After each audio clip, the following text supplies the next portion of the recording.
ప్రధానంగా చర్చించిన అంశం ఏంటంటే ఈ ఈవీఎంలను మేనేజ్ చేసి ఎలక్షన్ కమిషన్ని మేనేజ్ చేసి అధికారంలోకి వచ్చింది కూటమి ప్రభుత్వం అని ఎలిగేషన్ చేశారు.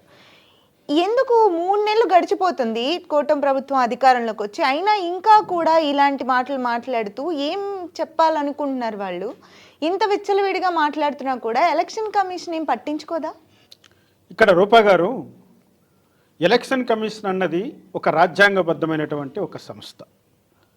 ఒక రాజ్యాంగబద్ధమైనటువంటి సంస్థ అధికారాల్ని, పనితీరును పనిగట్టుకొని ఈ వైసీపీ నాయకులు విమర్శ చేస్తున్నారు. ఇది ఓ రకంగా చాలా తీవ్రంగా పరిగణించవలసినటువంటి అంశం.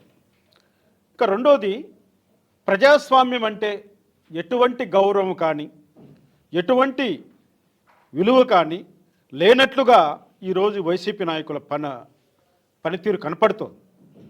జూపడి ప్రభాకర్ రావు అందరికీ తెలిసిన వ్యక్తి, ఒక దళిత సామాజిక వర్గానికి చెందినటువంటి ఒక నాయకుడు.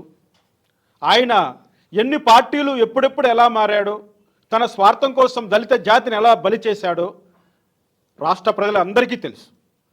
ఈరోజు తగుదునమ్మా అంటూ ఈరోజు మీడియా ముందరకు వస్తున్నాడు. చాలా పెద్ద పెద్ద మాటలు మాట్లాడాడు. చంద్రబాబు నాయుడు గారిని ఊసరవెల్లి అనేటట్లుగా ఆయన ప్రొజెక్ట్ చేయడానికి కూడా ప్రయత్నం చేశాడు. నేను ఒకటి అడుగుతున్నాను, నిన్ను మించిన ఊసరవెల్లి ఎక్కడైనా ఉంటుందా? నువ్వు మారలేదా పార్టీలు?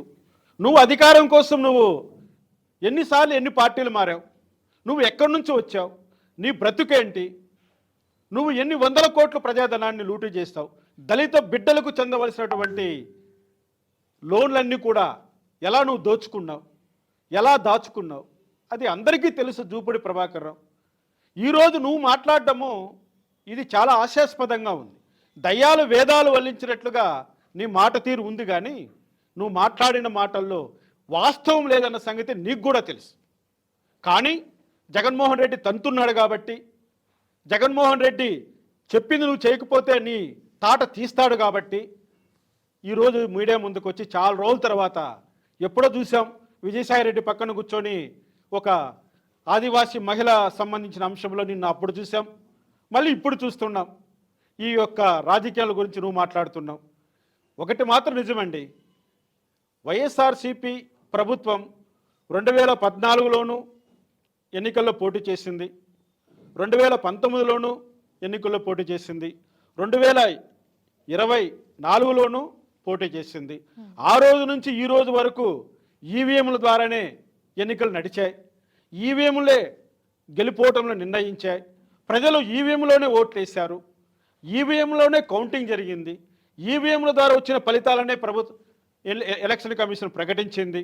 ఈవీఎంల ద్వారా ముఖ్యమంత్రులు అయ్యారు. జగన్మోహన్ రెడ్డి ఆ విధంగానే ముఖ్యమంత్రి అయ్యాడు. జగన్మోహన్ రెడ్డి ఆ విధంగానే ఈరోజు పులివెందుల ఎమ్మెల్యేగా కాగలిగాడు. ఈవీఎంల ద్వారా అందరూ నాయకులు గెలుస్తున్నారు కాబట్టి ఈవీఎంల ద్వారా చంద్రబాబు నాయుడు గారు సీఎం అయ్యాడు. అందులో తప్పేముంది? వాస్తవమే కదా. ఈవీఎంల ద్వారానే అందరూ నాయకులు గెలుస్తున్నారు ఈరోజు. మరి వాళ్ళు అలా ఎలా మాట్లాడగలుగుతున్నారు? 2009లో జగన్మోహన్ రెడ్డి ఎంపీ అయ్యింది, అందువల్లనే తర్వాత సీఎం అయ్యారు, ఇప్పుడు ఎమ్మెల్యే కూడా అయ్యారు. కానీ ఈవీఎంలనే తప్పు పడుతున్నారు, ఎలక్షన్ కమిషన్ని తప్పు పడుతున్నారు. అంటే తమ ఓటమి పైన తాము చేసిన తప్పుల గురించి వాళ్ళు ఎక్కడా కూడా పరిశీలన చేసుకున్నట్లు కానీ, పార్టీ సమావేశాలు పెట్టి మేధోమదనం చేసినట్లుగా కానీ, ఓటమి కారణాలను విశ్లేషించినట్లుగా కానీ, ప్రజాభిప్రాయాన్ని గౌరవించాలనేటువంటి ఒక ఆలోచన కానీ వైఎస్ఆర్సీపీ నాయకులకు లేదన్నది ఇలా మాటల ద్వారా స్పష్టమవుతుంది. There was a tragic accident